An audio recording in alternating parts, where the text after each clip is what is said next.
Hello, ladies and gentlemen. I'm Krishna C. Nadella, and this is State of Mind at Penn State University, filming from the Delta Chi fraternity.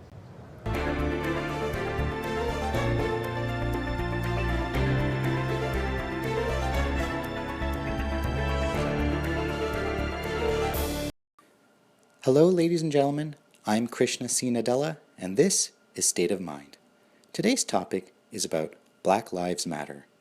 Since the acquittal of George Zimmerman and the shooting death of Travyon Martin in 2013, Black Lives Matter has become a nationally recognized international activist movement originating in the African American community, campaigning against violence and systemic racism toward Black people. BLM, as it's known, regularly organizes protests around the deaths of Black people and killings by law enforcement officers and broader issues of racial profiling, police brutality, and racial inequality in the United States criminal justice system. Understanding that the college environment has always been a breeding ground for social change, we're here today to understand BLM's place in the academic arena and how it relates to today's college students. With us here today to provide some much-needed insight is Penn State Junior, Candice Crutchfield. Now, Candice, I want to kick off today's episode with a sampling of the names of African Americans since Travyon Martin who have been killed by police actions or while in police custody. Michael Brown, Eric Garner, Jonathan Farrell, John Crawford, Ezell Ford, Laquan McDonald, Akai Gurley, Tamir Rice, Eric Harris, Walter Scott, Freddie Gray, Sandra Bland, Samuel DuBose, Alton Sterling, and Philandro Castile. That was an incredible number of names to have mentioned since Travyon Martin. So help our viewers understand why Black Lives Matter is so important. So, I mean, obviously, police brutality is something, a national issue at this point. It's always been a problem, but it's becoming very prevalent in our society. And as you named all those names, when you wake up in the morning and you turn on your television, it's almost as if there's another name, another hashtag, another video of someone being brutalized by police or killed. And it's a lot to deal with, especially being from the community that seems to be targeted. So what does equality mean to you? And do you feel like you have it or ever will? So, in my opinion, and this may be a differing opinion from other people, equality is, that access to opportunity, any opportunity, despite race, religion, ethnicity, creed, anything, being able to pursue goals. Now for me, this whole idea of equality, one, being a Black person in this nation, and two, being a woman, so that interlocking nature of being a Black woman at the same time. I don't necessarily feel as though I have that same equality as other people may, but I remain hopeful in the progression that our society is making. So let's take it to the academic level. As an African American female student, Right. What challenges from a social, political, and economic standpoint have you potentially faced to be able to stand on the same stage as your fellow non-African American students? So when I think about that question, I often think about the conversations that I've had just walking on campus from friends and from complete strangers, and sometimes I'm not sure which one is worse, but you have people who make this assumption that, oh, you're here because you're a Black woman, you're supposed to fill a quota, because Penn State needs more Black women, or Penn State needs more Black students. You only got in because of affirmative action. You only got your scholarship, not because you were a hardworking person in high school, because you were diligent and did your work, involved in extracurricular activities, but because you were a race, and this is just a handout, and this is us rewarding you for what happened in the past. So I think that's the biggest thing that I personally see on campus, just people making those assumptions based on misconceptions. Interesting. So talk to me a little bit about the concept of affirmative action, because I think there's a little bit of misunderstanding, and we did an episode last year about it, but most importantly, its impetus, the reason why it was created. Please educate us a little. So affirmative action surprisingly actually doesn't benefit someone like me the most. It actually benefits white women, and it's not a place it wasn't created to, just give people a pass. Maybe they're less educated, or maybe they come from a different background, so we're going to help them. But it was kind of a matter because, on these college campuses, most college campuses that are predominantly white institutions lack diversity. And so this is a way to kind of bring them up and make an equal playing field for, someone who comes from an urban community or someone who comes from a suburban area. So talk to me about fear, specifically as an African American in this country. What fears do you have in today's day and age, knowing what's been happening in the news in the last 2 to 3 years? So if you think about the news aspect of it, again, waking up, you see the hashtags, you see things on the news. It's almost as if the color of my skin is like I'm a target, either a target or I'm perceived as a threat. So that fear, seeing that in the news all the time, that kind of comes to play whenever I leave my house. If I'm driving to a place that I'm not familiar with the area, maybe. Especially when my family members leave their houses, this idea that even if they're not doing anything wrong, they can be stopped, pulled over by the police. Maybe it's just a routine stop, but the fact that it can end in someone's death, that's definitely fearful. I don't want my dad to be the next person who's blasted on the news, and I don't want to be the next Sandra Bland, the next Rakia Boyd, who are stopped for these small incidences that just escalate also quickly. So are we actually seeing a rise in the violence against Black people predominantly by members of law enforcement, or are we just seeing that this is now being publicized more because of technology, cameras, dash cams? Because I want to make sure our viewers understand that if this is something that's come to light recently, is it because that it's actually happening now and it didn't before, or it's that it's always been happening? Yeah, this has always been happening. Yeah. That's the unfortunate truth. You can't deny that. Through history, time has shown from the very beginnings of our nation to now, Black people have always been seen as a threat to anything. They've been seen as savages, all things like that. It's very historical. Again, I think the CDC reported that African Americans, Black people, are 3 times more likely to face either injury or death after encounters with police, and that's 3 times more likely than our white counterparts. And again, this is not new. I think with social media and with video footage, these things are just becoming more seen and more open in the eyes of the entire community, but definitely not new. It's been happening for a long time. So what do communities need to do to come together to actually address this? I think we see a lot of outrage. We see a lot of flash articles in the news papers, and then of course the pundits on TV speaking outrage as to what's going on. But what about actionable items? What are communities doing, and more importantly, what do they need to do if they're not doing them? Right, so I'm a big, firm believer in this idea that change starts within the community. It starts at a small scale and then gets larger. So in my opinion, what communities can do, especially looking at now the economic and political climate that we're in at the moment, go out and vote. And I'm not talking about voting at the presidential level. Of course, yes, obviously that is something that needs to be done. But change starts locally too. Vote for your local constituents, the local politicians, because they are the ones that make the local laws. They are the ones who have funding for police offices and district attorneys and things like that. The judicial system, the people who are handling your case. So if you vote at the local level, vote for people who share those common viewpoints, who recognize this idea that police brutality is a large and growing situation, recognize racism, the prejudices within society. If you elect those officials, then you're one step closer to getting a change on a greater scale. All right, so let's shift focus now, because I do want to address one aspect that's been brought up many times. What is your response to All Lives Matter? Right, so All Lives Matter is a nice counter argument, I guess, to the Black Lives Matter movement. Right. And whenever I'm asked that, I immediately go back to the Ferguson protests after the killing of Mike Brown in Missouri. And there's a picture, and it's gotten pretty big. It's an African-American woman, and she has a poster, and she's in the midst of the protests.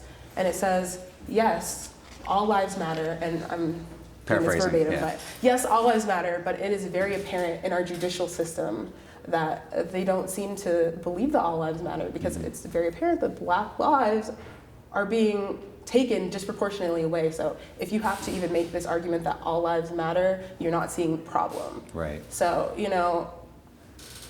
Black Lives Matter is not saying all lives matter. That's not what it's saying whatsoever. Or it's not saying, Black Lives Matter is not saying that all lives don't matter. Right.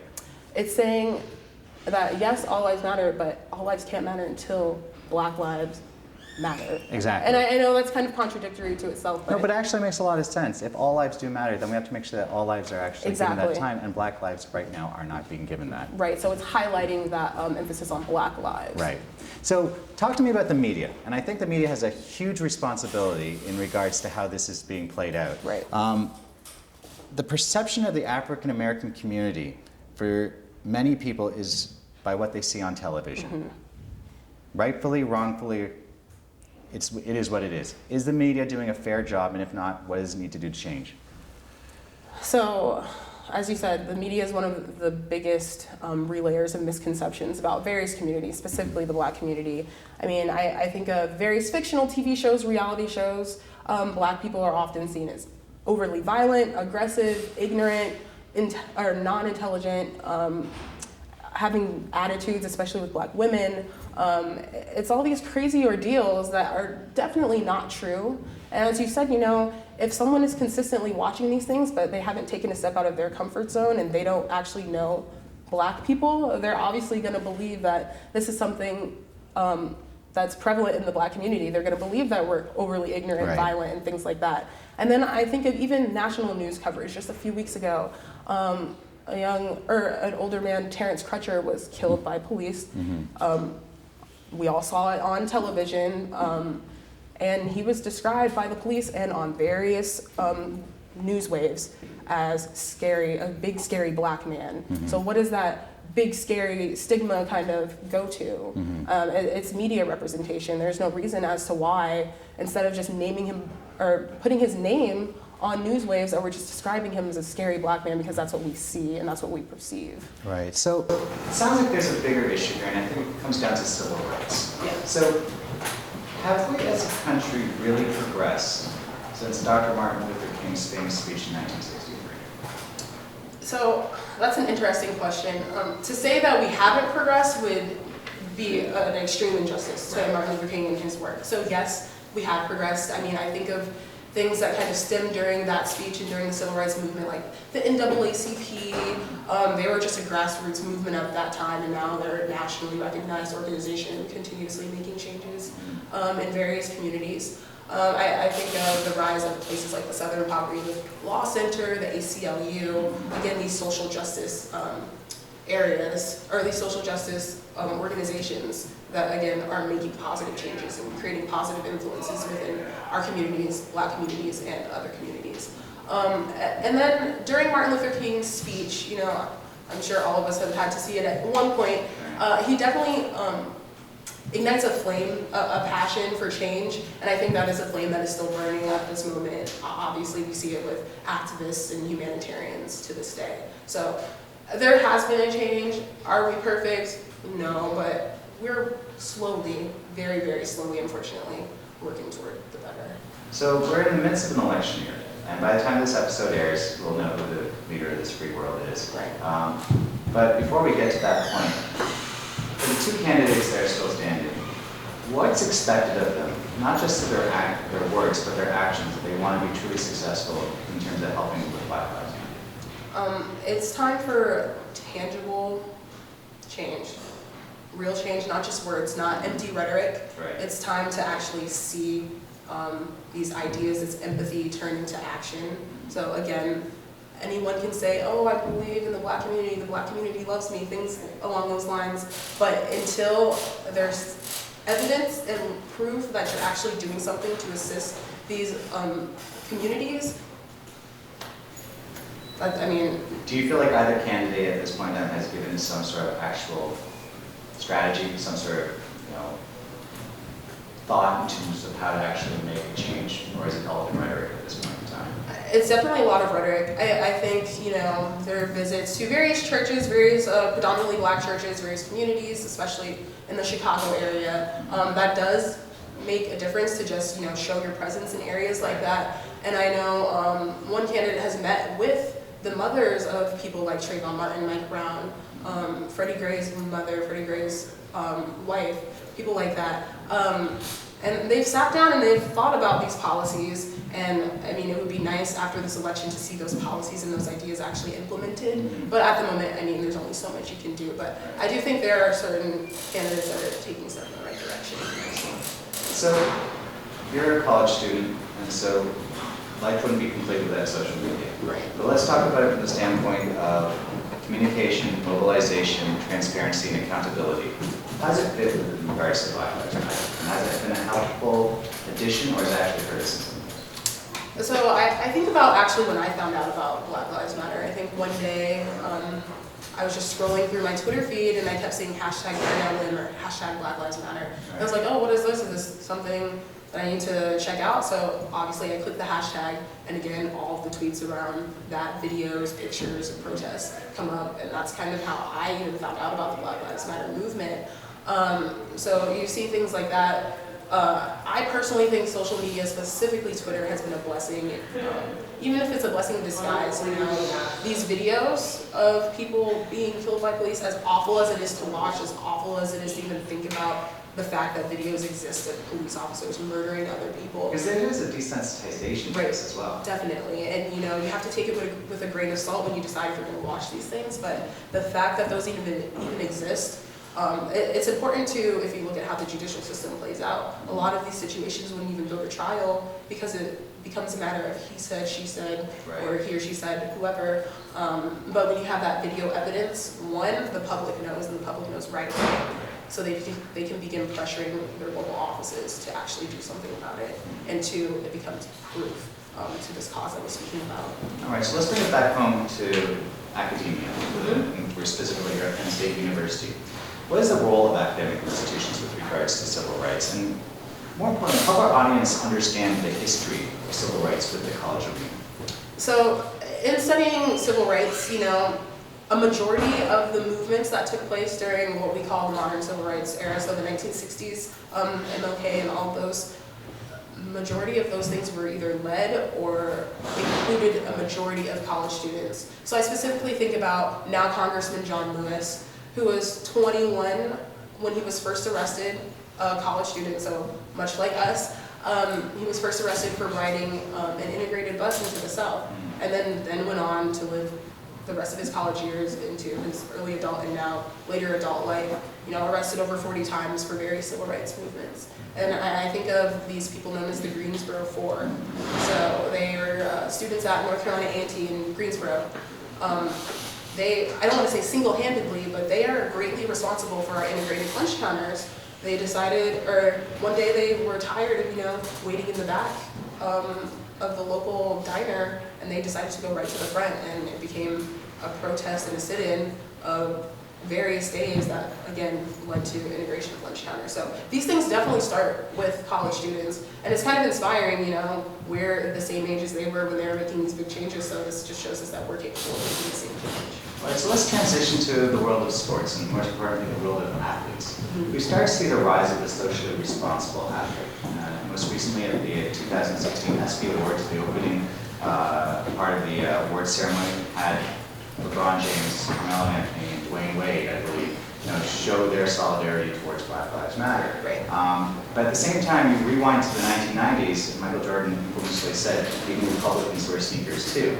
So we definitely have seen a shift towards athletes being more responsible and speaking out. The WNBA has been more vocal as well. So what are we to make of all of this? Is this all just a show of solidarity from a very superficial standpoint? Or is there something more substantial that we should be mindful of and try to tackle and ride the wave of? Because what I haven't seen in any of that is a Caucasian athlete do the same thing. Right.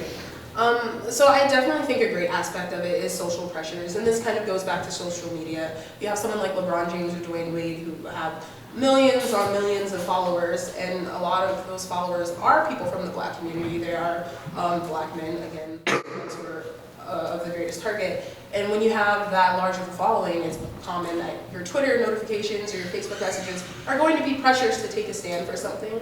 So I do definitely believe it's social pressures at play. But I also, you think about the communities that these athletes come from. Some of them come from these communities that are highly affected by police force and police brutality. So I think, one, with the social pressures, but also just having firsthand knowledge, firsthand experience in those situations, Right. you know, I think they've kind of realized that now is the time to use our position of power to enforce some change. Now, I don't want to say that a white athlete would make a huge difference, but what would it mean if someone like Peyton Manning or Drew agrees was to stand up in solidarity with them to say, hey, we also feel strongly about this. And one, we haven't seen it, and why? And two, would that make a difference? Would that actually help the cause, or is that really saying, no, this is something that is within the African American? Right, so I think it would help the cause. I think it's always helpful when people outside of the Black community decide to take a stand, because that shows that one, you care, and two, you're taking the initiative. And to have a white athlete, especially someone with high status, stand up and say, this does not necessarily affect my community, but it affects people that I know, it affects my friends, things like that. That's very powerful. And I just think about if a white athlete were to do that, it may be even more well received by media. People would look at it because, a lot of times at this point, people are kind of annoyed. They say, oh, that's just another Black athlete taking a stand. But if you have a white athlete take a stand, that says so much more. Right. That'll wrap up our show for today. If you like what you saw in today's episode, please like, share, comment, and subscribe on the following social media platforms at the bottom of your screen. Ladies and gentlemen, thank you so much for joining us. And remember, every life is a book. It's a bestseller. Have a great state of mind. That's it.